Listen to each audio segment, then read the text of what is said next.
Hi, I'm Peter Adamson, and you're listening to the History of Philosophy podcast, brought to you with the support of the Philosophy Department at King's College London and the LMU in Munich.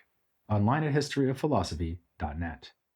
Today's episode: Spirits in the Material World, Telesio and Campanella on Nature. If Aristotle, or any one of the legion of Aristotelian philosophers who worked in the 2,000 years after his death, were confronted with a textbook on modern physics, they would be stunned by many new and unfamiliar ideas, from gravity to magnetism to the structure of the atom. But they might be even more surprised at what was missing.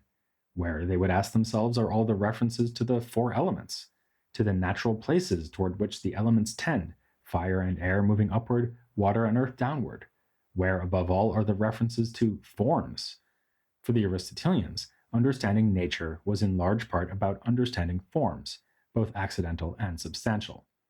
Ultimate matter, in their worldview, was pure potentiality to receive form. So whenever scientific investigation revealed something about determinate properties, causal powers, or the natures of things, this was a matter of understanding the forms that reside in matter.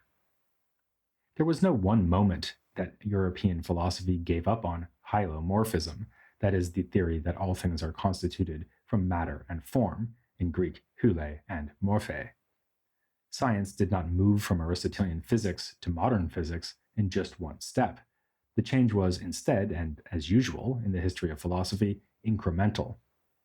This is nicely illustrated by the profound challenge posed to Aristotelianism in late 16th century Italy by several thinkers, above all Bernardino Telesio and Tommaso Campanella. Their natural philosophy was explicitly presented as a rejection of Aristotle and put forward with appeals to the value of freedom in philosophizing.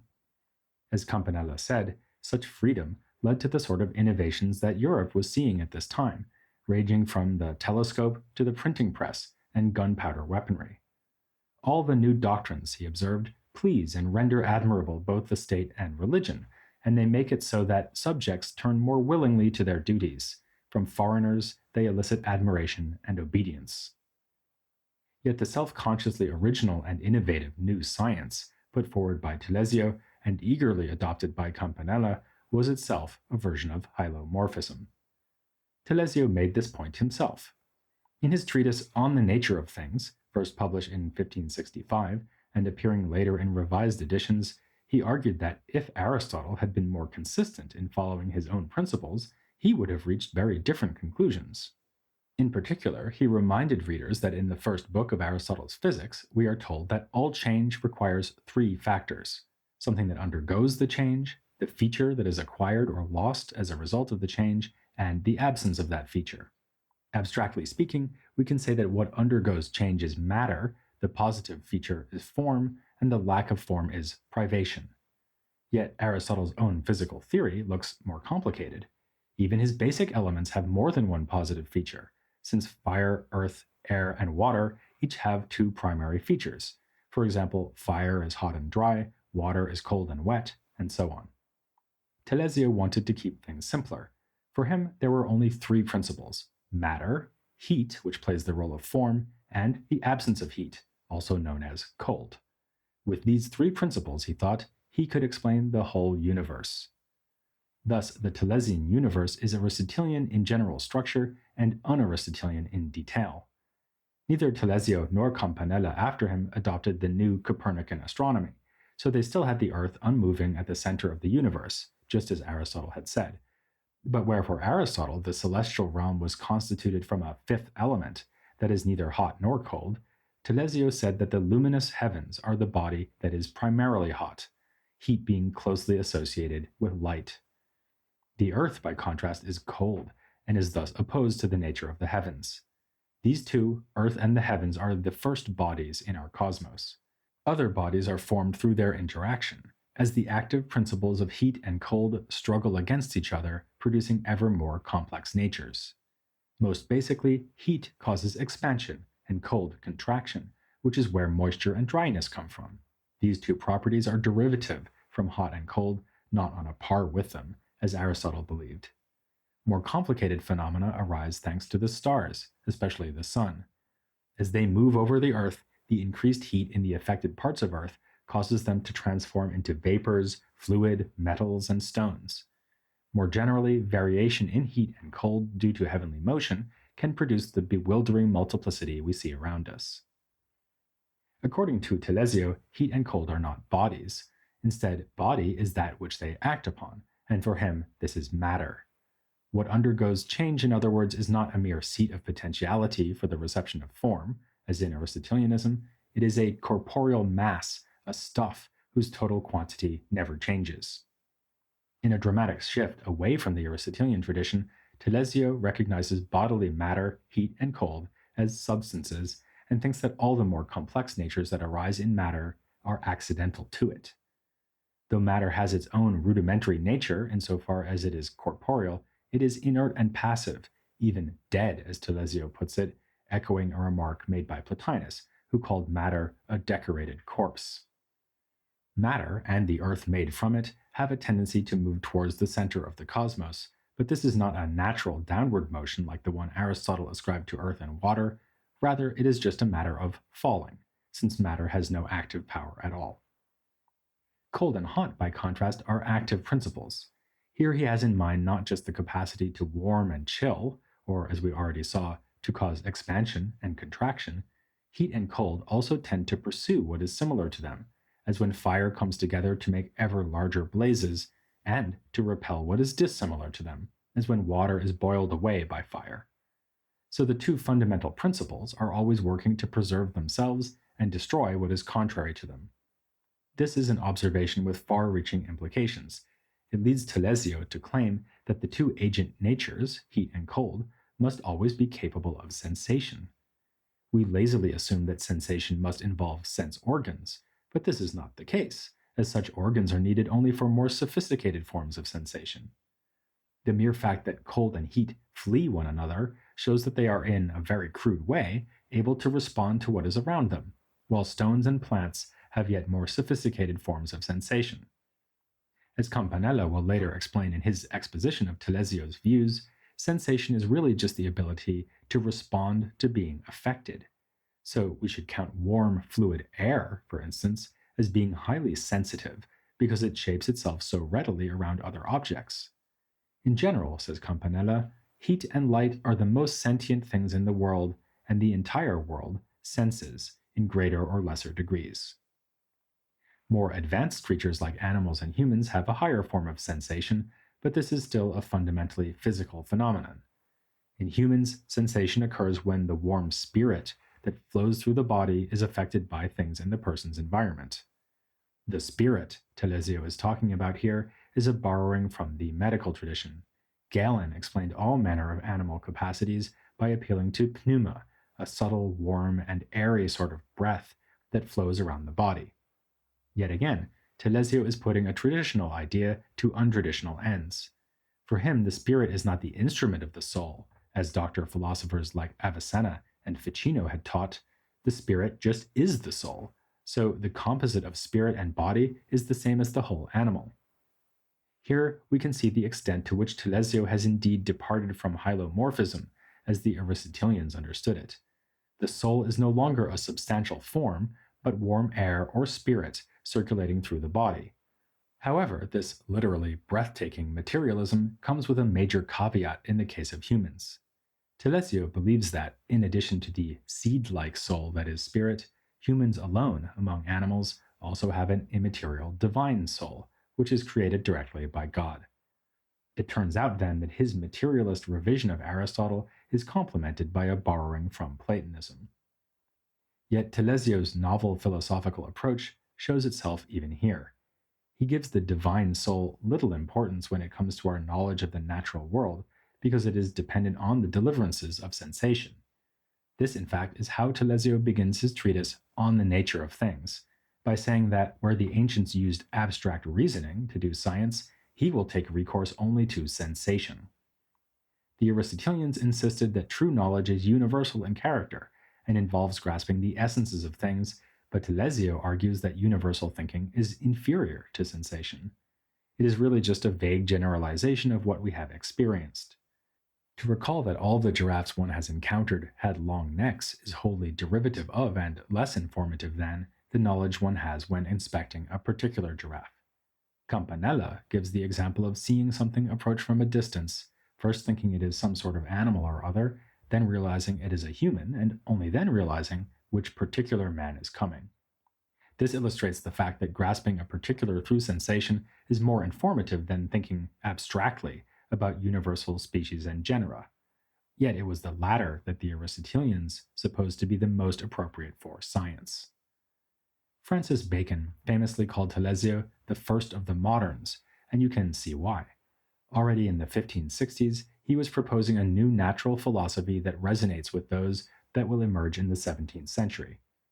But I want to emphasize again the way that this grew out of a close engagement with Aristotle.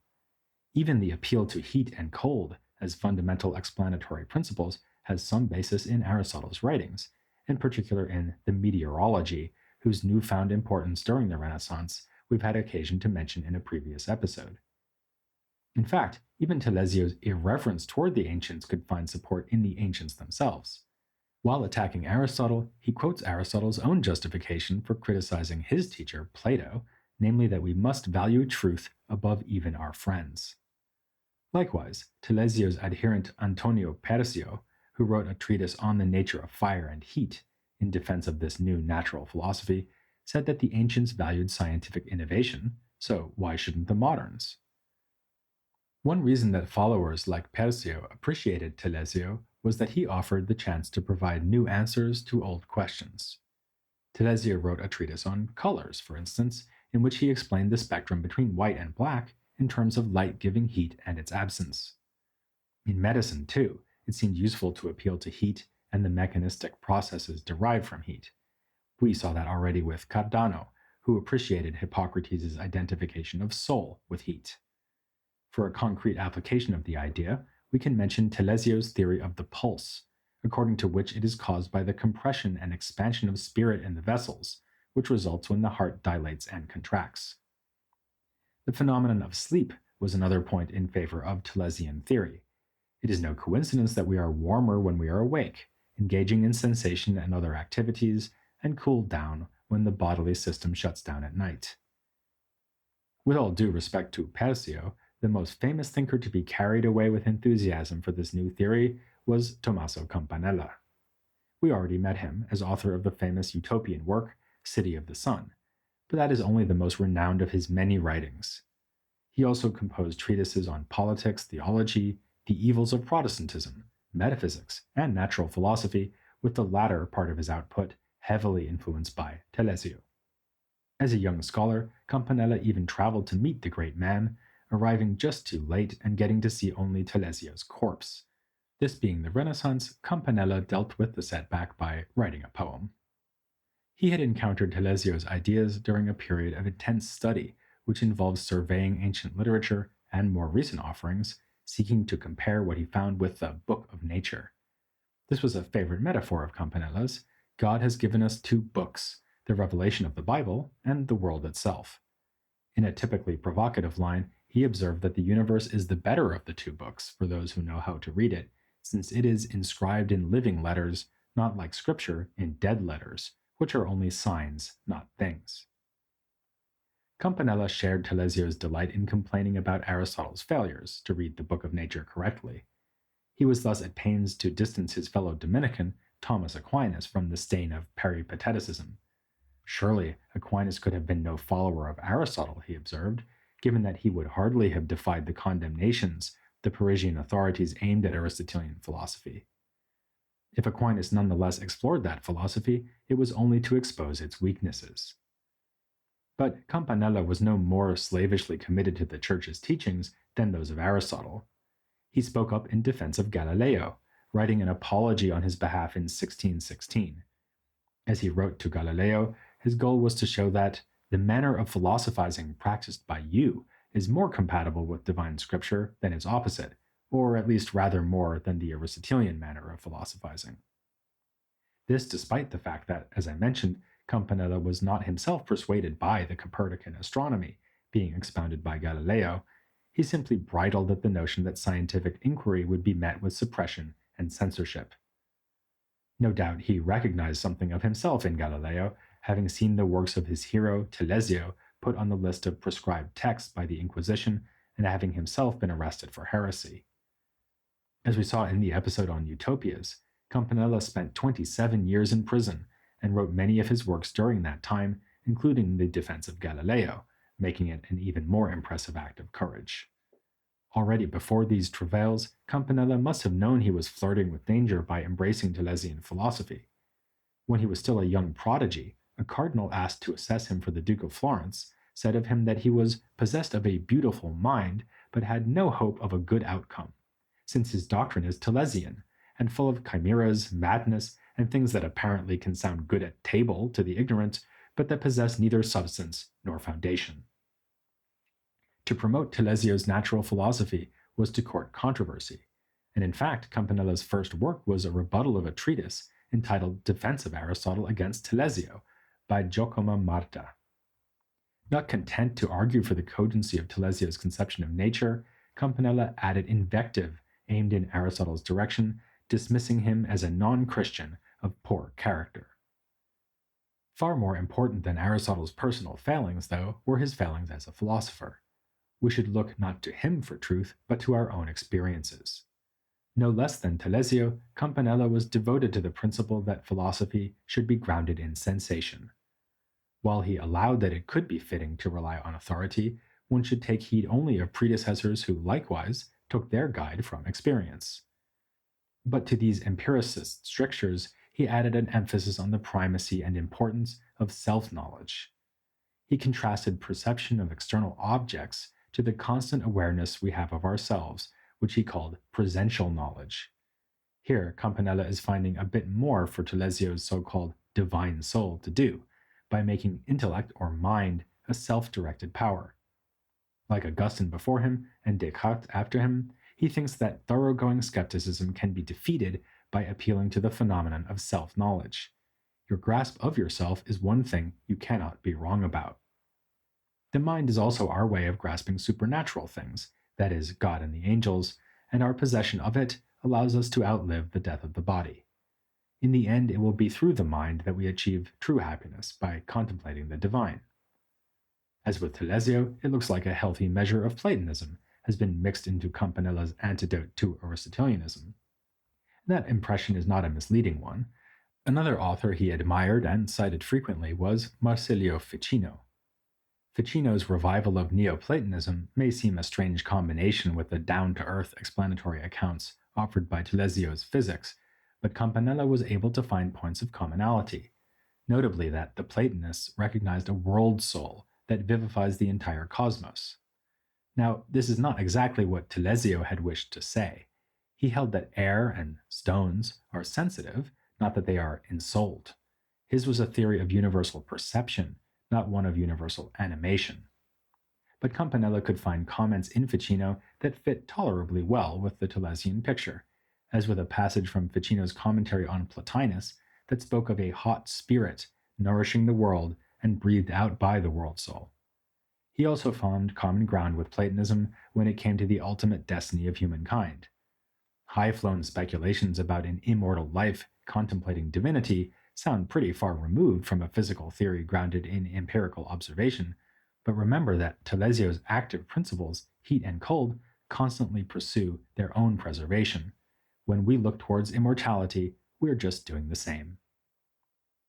I said a few minutes back that the new science adopted by Telesio and Campanella had the virtue of providing new answers to old questions. One of those questions was, how exactly do the heavens influence the world down here where we live? By providing heat, which comes through light. Telesio argued that light is not itself hot, but is produced as a kind of byproduct when it is reflected off a surface. There was another question to answer here, though. How much do the heavens influence our lower world? Sure, we can see that the moon affects the tides and the sun makes it hot, but can you, for instance, use observations of the planets to predict the future of a newborn child? To determine the best time to launch a war or embark on a voyage? In short, is it possible to do astrology? This is a topic on which Campanella changed his views. He began as a critic of astrology, but wound up writing a major work on the subject. I won't be going that far, but I do want to devote an episode to the influence of the stars and other so called occult phenomena, like magic. Many of the thinkers we've discussed, from Pico and Ficino to Campanella, had things to say on these topics, which are pretty far from the interests of philosophers nowadays, but were in the Renaissance seen as intimately connected to natural philosophy. So join me as I try to conjure up another 20 minutes or so of podcast magic next time here on The History of Philosophy, without any gaps.